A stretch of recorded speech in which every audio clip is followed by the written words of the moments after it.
Buenas noches. No es una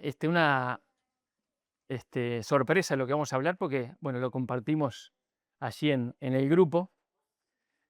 Hablamos de una pregunta, ¿verdad? ¿A qué o de qué se aferra tu vida? Y yo quiero dejarte esa pregunta para pensar ahora inicialmente. ¿De qué se está aferrando tu vida? ¿De qué te has asido? Es otro sinónimo de aferrarse, ¿no? Asir quiere decir aferrarse, tomar, agarrar, sujetar. Sin duda que en esta vida cada uno se agarra o se aferra a algo. Hay quienes se aferran a su familia, hay quienes se aferran de su trabajo, de su profesión, hay quien se aferra a una ideología política también, ¿verdad? En este mundo lo vemos. Hay algunos que se aferran a sus sueños, a sus metas personales. Cada uno, podríamos decir, naturalmente, instintivamente, se agarra de algo, de alguna cosa para vivir, para luchar en esta vida y en este mundo. Y hace algunos días yo me puse a meditar en esta idea de asir, de, de agarrarse de algo en la vida. Cuando vamos a pasar por algún sitio de altura, algún sitio peligroso, por lo general buscamos dónde asirnos, dónde tomar algún pasamano, ¿verdad? Donde agarrarnos fuertemente.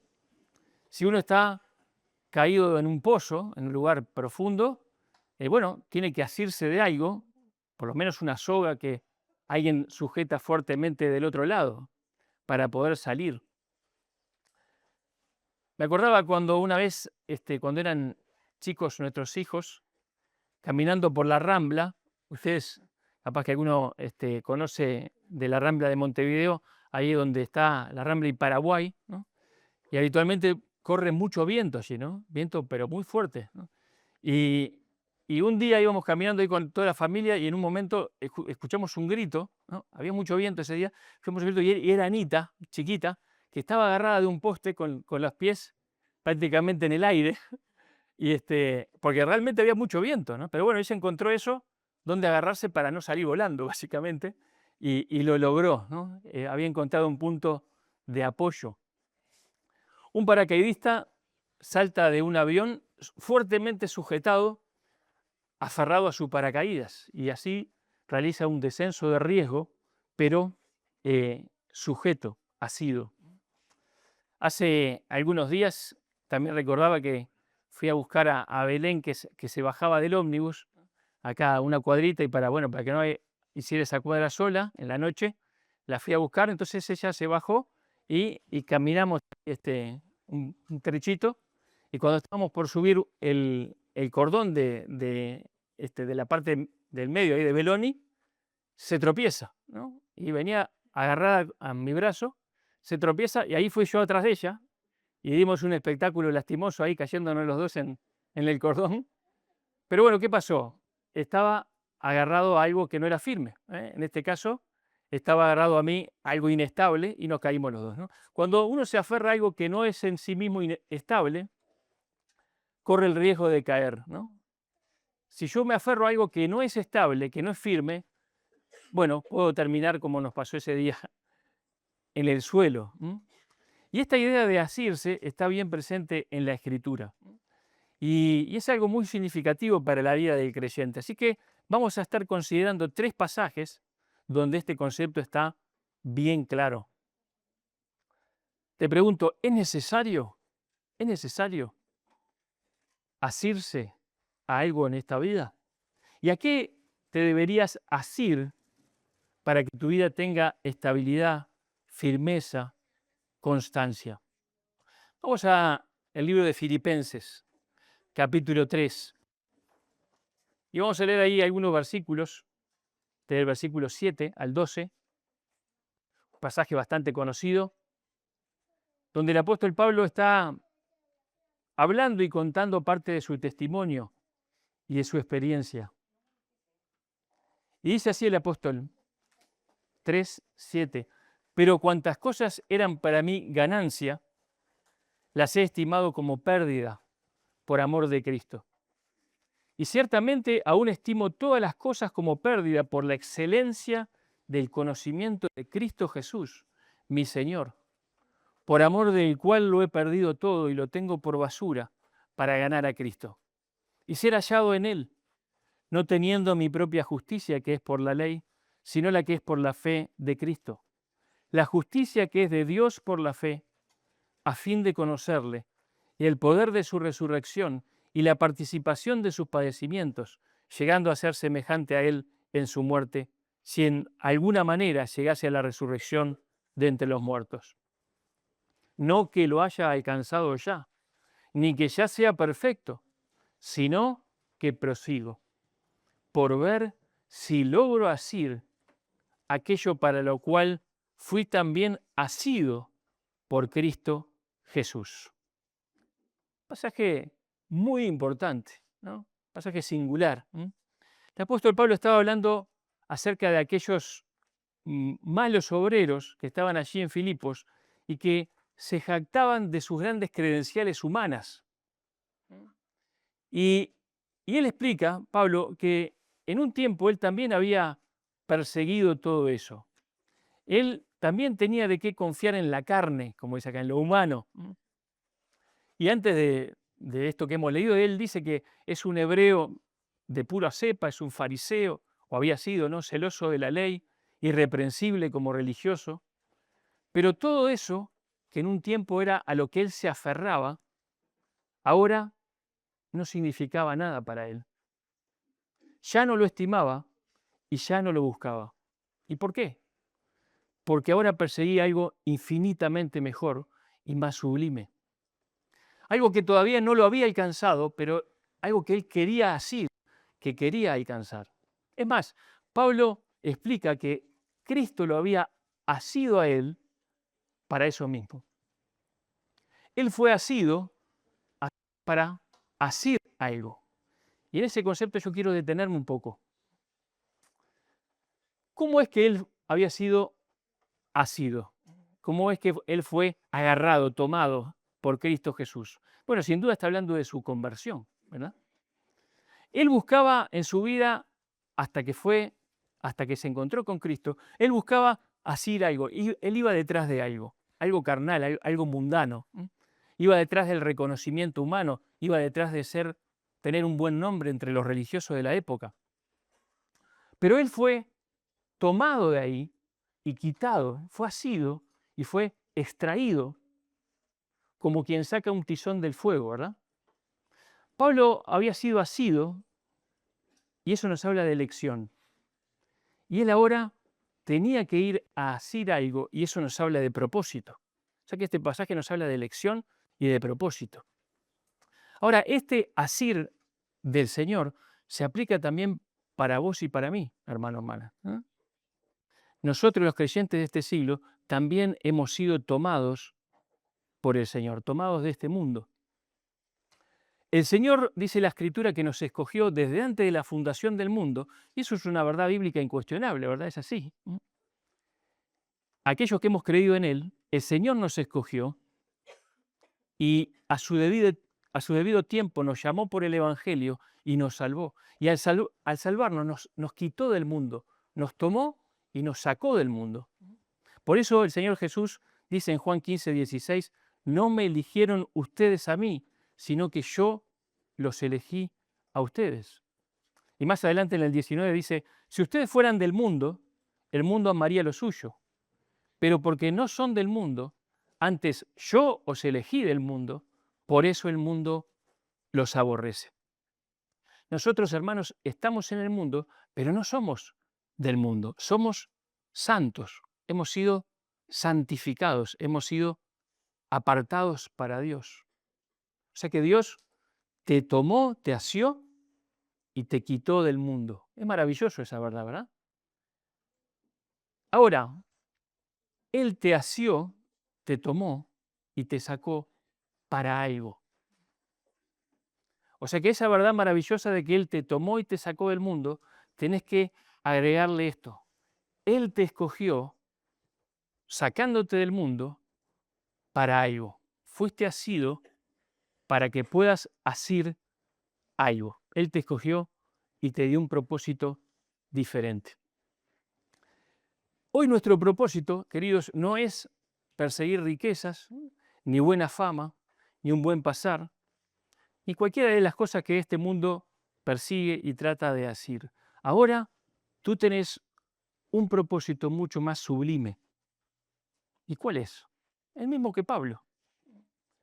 Está en los versículos anteriores. Lo que Pablo quería hacer y que para él valía la pena dejar todo atrás para poder tenerlo, era el conocimiento de Cristo Jesús. Eso era lo más sublime para Pablo, el conocimiento de Cristo Jesús. Él dice que por amor a Cristo lo había perdido todo, lo tenía por basura. Y uno dice, pero si Pablo ya conocía a Cristo, sí, lo conocía, pero lo quería conocer más y más y más.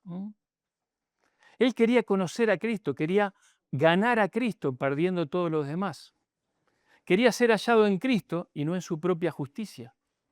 Quería identificarse con Cristo, experimentar su poder, participar en sus padecimientos, siendo semejante a Cristo. Eso era lo que era lo sublime para Pablo, lo que él quería hacer. O sea que conocer a Cristo era su máximo anhelo y su aspiración. Era el conocimiento de Cristo la perla de gran precio, el tesoro escondido por el cual valía la pena venderlo todo para tenerlo. Su propósito por el cual había sido tomado, por el cual había sido asido, era conocer a Cristo. Yo te pregunto, ¿puede haber un propósito más sublime que este? ¿Qué pensás? Pablo dice, mi propósito en la vida no es ser reconocido, no es tener un buen nombre, no es ni siquiera hacer crecer la obra de Dios, aunque era lo que estaba haciendo. Mi propósito sublime en la vida es conocer a Cristo. Y así también, mi hermano, tú y yo fuimos asidos para lo mismo. Mi propósito y el tuyo ahora no debería ser tener una familia hermosa, aunque no hay nada malo en eso. No debería ser destacarte en tu trabajo, aunque está buenísimo que te destaques y que lo hagas bien. No debería ser tu propósito, bueno, cumplir con el ministerio en tu iglesia de una manera excelente, aunque está bárbaro que lo hagas, pero tu propósito, como el de Pablo, tenía que ser y tiene que ser asir ese conocimiento de Cristo. Esas cosas son buenas cosas, pero son secundarias. El propósito de tu vida debería ser, porque por esto Cristo te tomó, debería ser conocer a Cristo Jesús. ¿Te das cuenta cómo cambia la ecuación?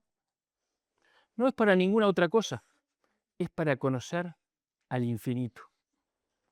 Dice Jeremías 9:23, así dijo Jehová, no se alabe el sabio en su sabiduría, ni en su valentía se alabe el valiente, ni el rico se alabe en sus riquezas, mas alábese en esto el que se hubiere de alabar, en entenderme y conocerme, que yo soy Jehová, que hago misericordia, juicio y justicia en la tierra, porque estas cosas quiero, dice Jehová.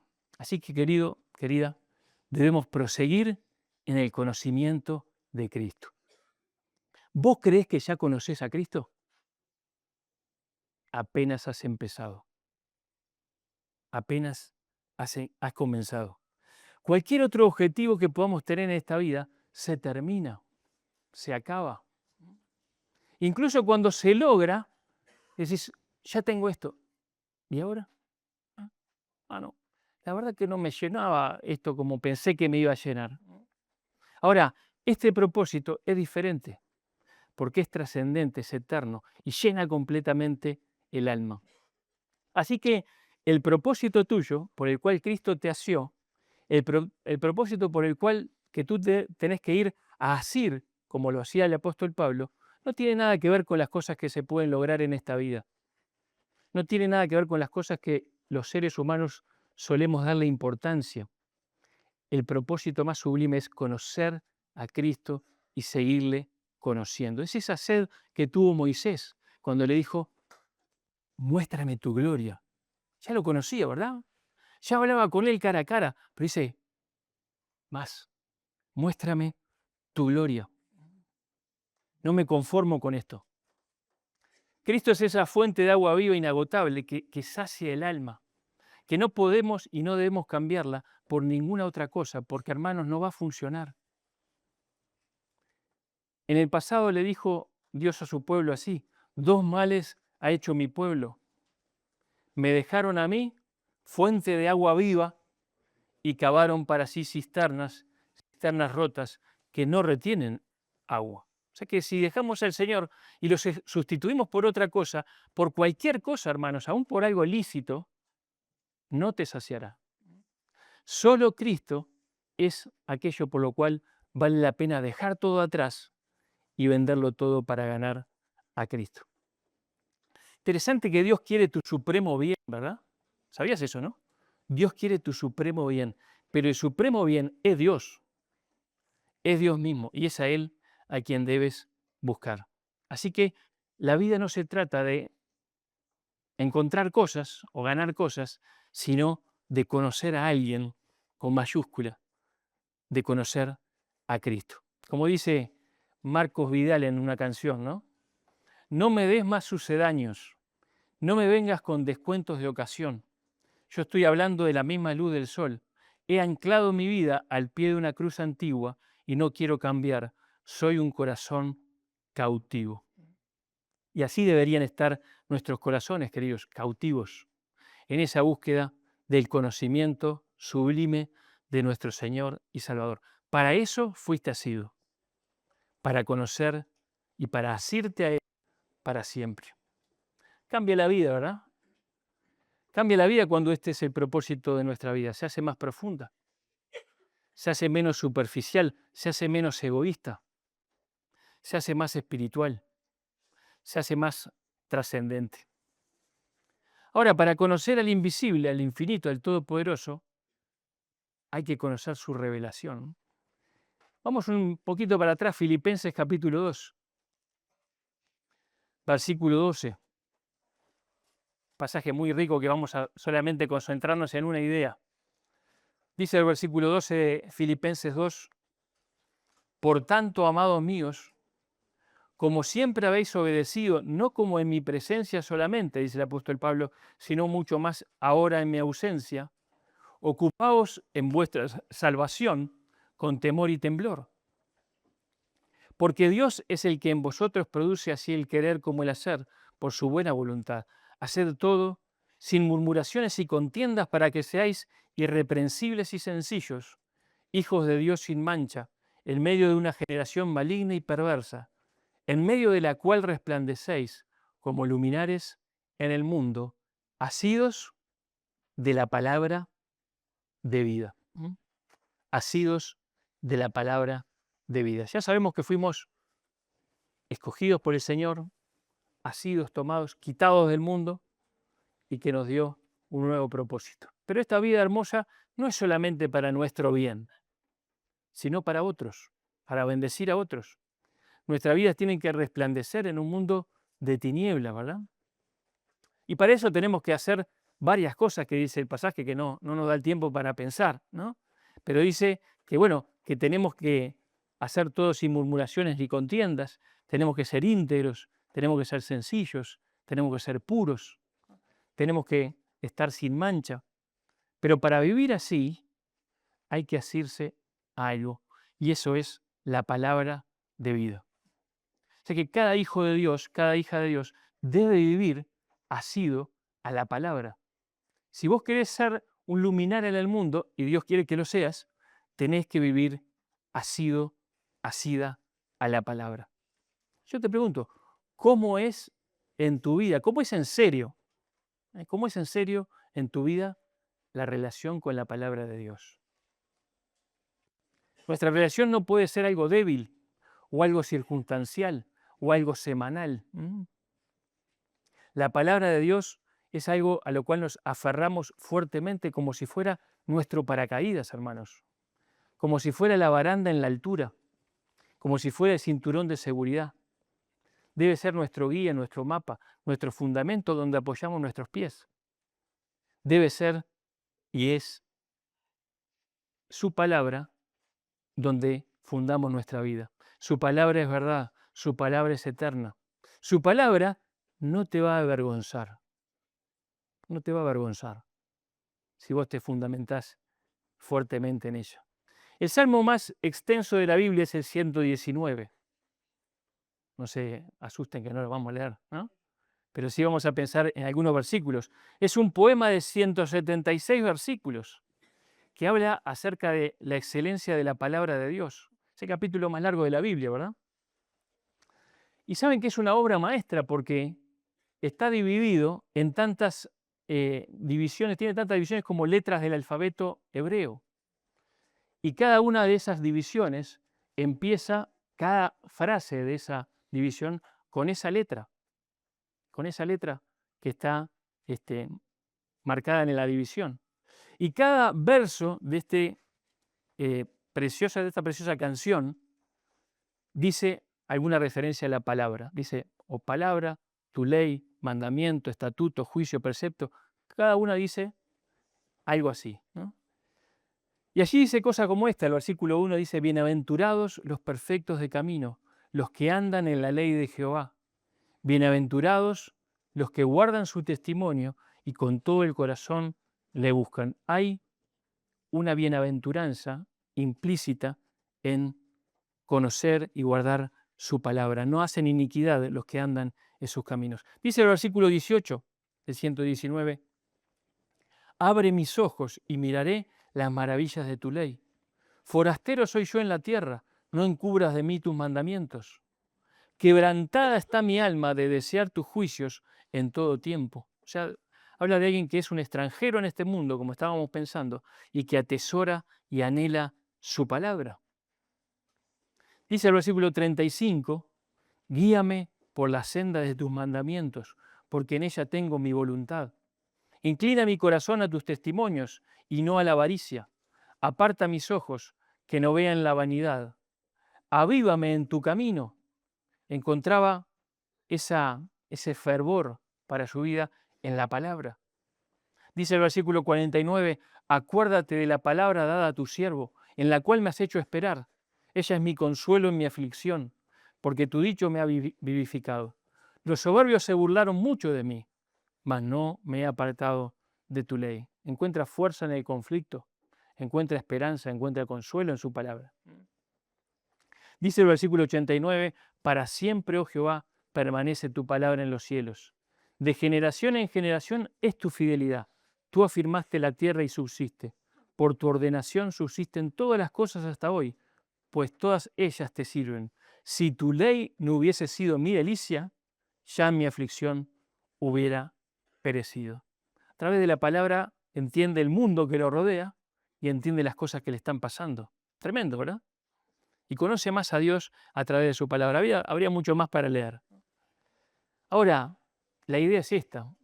Solo tomándonos fuertemente de su palabra, individualmente, hermanos, por esto lo podemos hacer como iglesia y gracias a Dios lo intentamos hacer, ¿no? Pero solamente tomándonos, que tú te tomes fuertemente de la palabra, es que vas a poder vivir una vida que cuente para el reino de Dios. La palabra de vida debe ser la palabra de tu vida. ¿Es así? ¿Es así? Eso es lo segundo que dice la Escritura, que tenemos que estar asidos a la palabra. Pero lo tercero es algo muy importante también. En este mundo perverso, oscuro, de tinieblas, y con esta naturaleza caída que arrastramos, no todo va a salir bien. No todo va a salir bien. Va a haber dolor, van a haber aflicciones, van a haber angustias, van a haber tribulaciones. Vamos a sufrir por nuestro pecado y por el pecado de otros y por cosas que ni sabemos de dónde vienen. Y es una certeza absoluta porque, como veíamos con Pablo el domingo pasado, el Señor lo aseguró, ¿verdad? En el mundo tendréis aflicción. La primera parte del versículo, ¿no? Pero es una certeza. Cuando hay una tormenta, los marineros tienen que asirse fuertemente a algo cuando están tanto en la cubierta como para no caerse al agua, ¿no? O adentro del barco, ¿no? Para no ser empujado de un lado al otro. Y el mismo barco, cuando se sabe que viene una tormenta, para permanecer firme, tiene que tirar el ancla, ¿eh? Y esa ancla tiene que tocar el fondo, firme, fuerte. Y así nosotros también debemos asirnos algo para poder enfrentar la tormenta. Vamos a abrir en el libro de Hebreos, capítulo 6. Allí dice el escritor de Hebreos, le estaba escribiendo a creyentes que la estaban pasando muy mal, hermanos. La estaban pasando muy mal.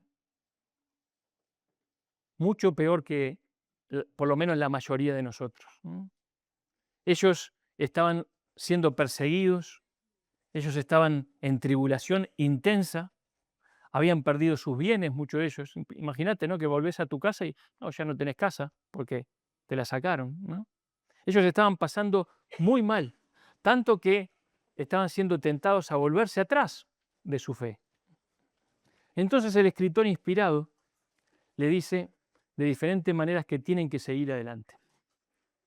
Y dice Hebreos 6, 9, dice así: pero en cuanto a vosotros, oh amados, estamos persuadidos de cosas mejores y que pertenecen a la salvación, aunque hablamos así. Porque Dios no es injusto para olvidar vuestra obra y el trabajo de amor que habéis mostrado hacia su nombre, habiendo servido a los santos y sirviéndoles aún. Pero deseamos que cada uno de vosotros muestre la misma solicitud hasta el fin, para plena certeza de la esperanza, a fin de que no os hagáis perezosos, sino imitadores de aquellos que por la fe y la paciencia heredan las promesas. Porque cuando Dios hizo la promesa a Abraham, no pudiendo jurar por otro mayor, juró por sí mismo, diciendo: de cierto te bendeciré con abundancia y te multiplicaré grandemente. Y habiendo esperado con paciencia, alcanzó la promesa.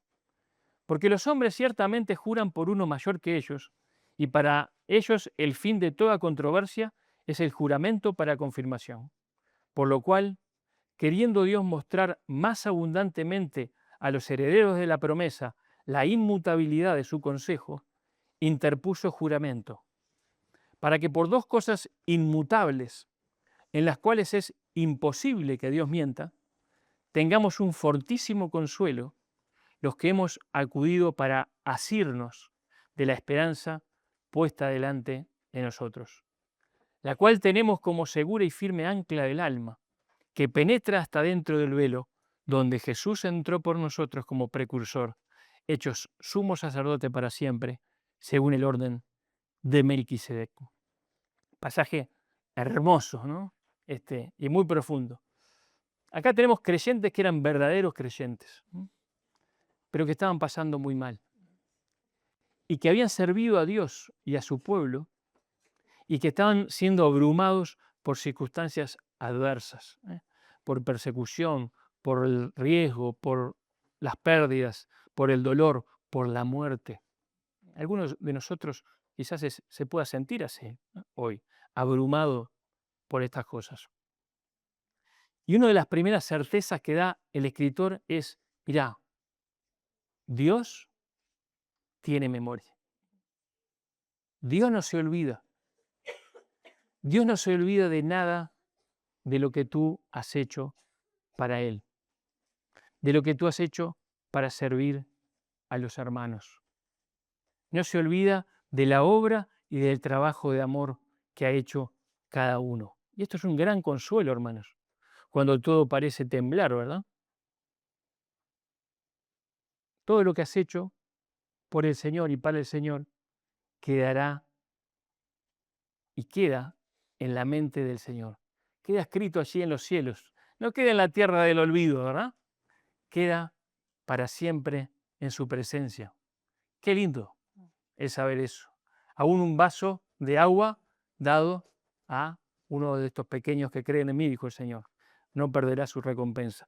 Pero el argumento que sigue diciendo el escritor dice: mira, aunque todo esto les esté pasando y que no hay, bueno, se sienten abrumados y capaz que no entienden el por qué. Dios está al control. Y sus promesas son fieles y verdaderas. Dios no miente y sus promesas se cumplirán sin faltar una sola de ellas. Así que, ¿qué te está diciendo el Espíritu Santo? Que te tenés que asir a la esperanza. Si los vientos seguirán soplando, y así va a ser, tenés que estar bien aferrado a la esperanza. Este es un mundo que vive en desesperanza, ¿verdad? El hombre apartado de Dios no tiene nada para ofrecerle a alguien que le va mal en la vida. Alguien que está gravemente enfermo, ahora lo que se le ofrece es que se pueda morir más rápido, legalmente. Te está yendo mal, querés cortar con tu vida, acá está, legalmente te ayudamos, ¿no? Es terrible eso, ¿no? Que el mundo no le puede ofrecer ninguna esperanza, que todo termine y nada más. Es triste. El ser humano en realidad no puede vivir sin esperanza. Es así, ¿verdad? No se puede vivir sin esperanza. Cuando alguien tiene una enfermedad seria, el fin es perder la esperanza. Nada puede hacer la medicina para ayudarle si eso ocurre. Un psiquiatra bastante conocido, Viktor Frankl, que sobrevivió a los campos de concentración nazi, él en ese ambiente horrendo y espantoso del campo de concentración observó algo, que era la esperanza, lo único que sostenía a aquellos que habían perdido todo lo demás. Que un hombre, si tenía un porqué, podía resistir y aguantar casi cualquier cosa.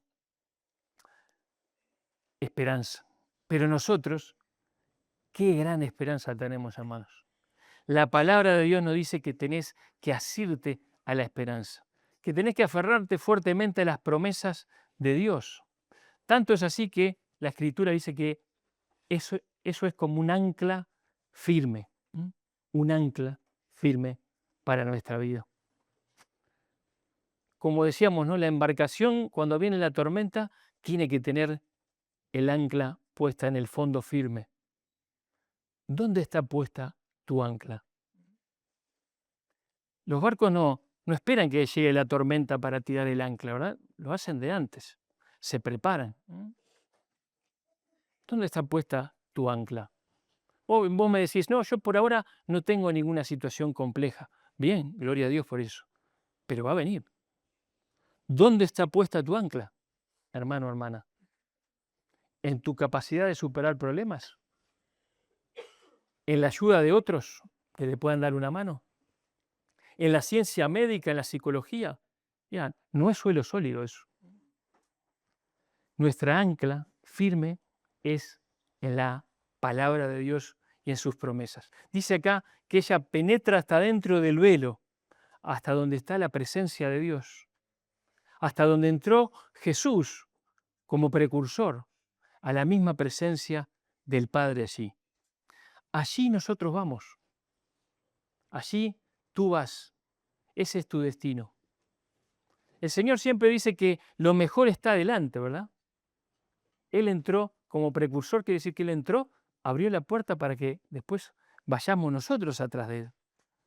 Dice 1 Corintios 2:9, antes bien, como está escrito, cosas que ojo no vio, ni oído yo, ni han subido en corazón de hombre, son las que Dios ha preparado para los que le aman. ¿Amás a Dios? ¿Amás a Dios? Dios tiene cosas preparadas indescriptibles para vos. En su presencia hay plenitud de gozo, delicias a su diestra para siempre. Le veremos tal como Él es. Estaremos con aquel que nos amó, le abrazaremos, volveremos a ver a aquellos que durmieron antes, resucitaremos, disfrutaremos de cielos nuevos y tierra nueva en su presencia. Es hermosa nuestra esperanza, hermanos, es firme y verdadera, es un ancla. Tenés allí el ancla de tu vida. Ante cualquier circunstancia, soy llamado a aferrarme a esa esperanza, a asirme a la esperanza. Que tu ancla esté en ese lugar santísimo con Cristo hacia dónde vas. Así que repasando los 3 conceptos, ¿no? Fuiste asido y quitado del mundo para que vayas a asir algo, con un propósito eterno de conocer al Dios infinito. Soy llamado a asirte a la palabra de vida para resplandecer como luminar en el mundo.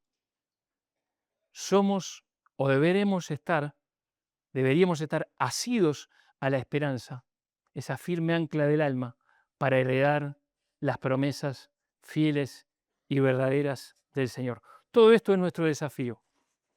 Pero quisiera hacerte pensar en una cosa más. Toda esta vida hermosa que el Señor nos propone es posible porque Él no se aferró.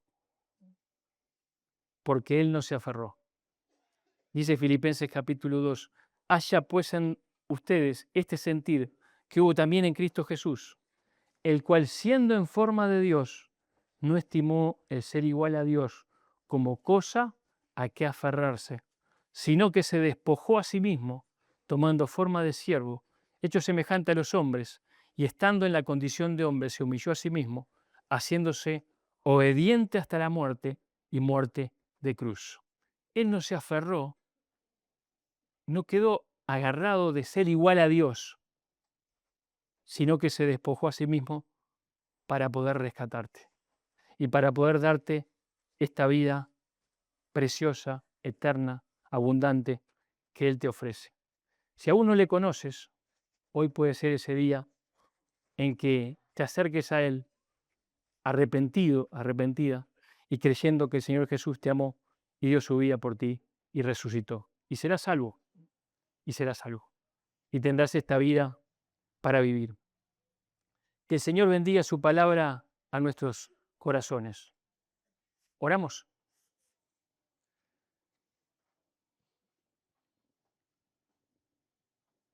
Padre que estás en el cielo, te damos tanta gracias, Señor, por tu palabra, por el desafío, Señor, a vivir de acuerdo al propósito que tú has puesto delante de nosotros, Padre.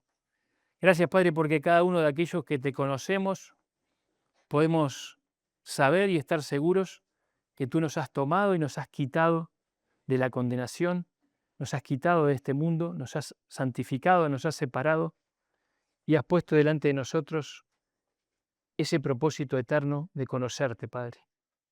Ayúdanos, Señor, a no tener ningún sucedáneo, nada que nos distraiga, que podamos entender que esto es para cada uno de nosotros el máximo y el supremo bien de nuestra vida, que nada en este mundo puede compararse a conocerte a ti, Señor. Padre, ayúdanos a asirnos de la palabra de vida y estar firmes ante las acechanzas del diablo, ante las tentaciones del mundo, que podamos estar bien fuertemente asidos a tu palabra y en especial a tus promesas, Señor, que sean para nosotros esa ancla segura, esa ancla firme que penetra hasta dentro del velo, hasta donde tú estás, hasta tu misma presencia, donde sabemos que vamos caminando detrás del Señor. Gracias, Señor, por tu palabra y que sigas obrando en nuestros corazones. Y si hay alguien aquí que está sufriendo, que está teniendo esa tempestad, ese mal momento, que pueda aferrarse a estas tus promesas, Padre. Y si hay alguien aquí que aún no te conoce, que tu Espíritu Santo obre en ese corazón para arrepentimiento y para que haya un encuentro personal con su Salvador, con el Señor Jesucristo. Gracias, Señor, por este tiempo. Gracias por tu palabra. En el nombre del Señor Jesús. Amén.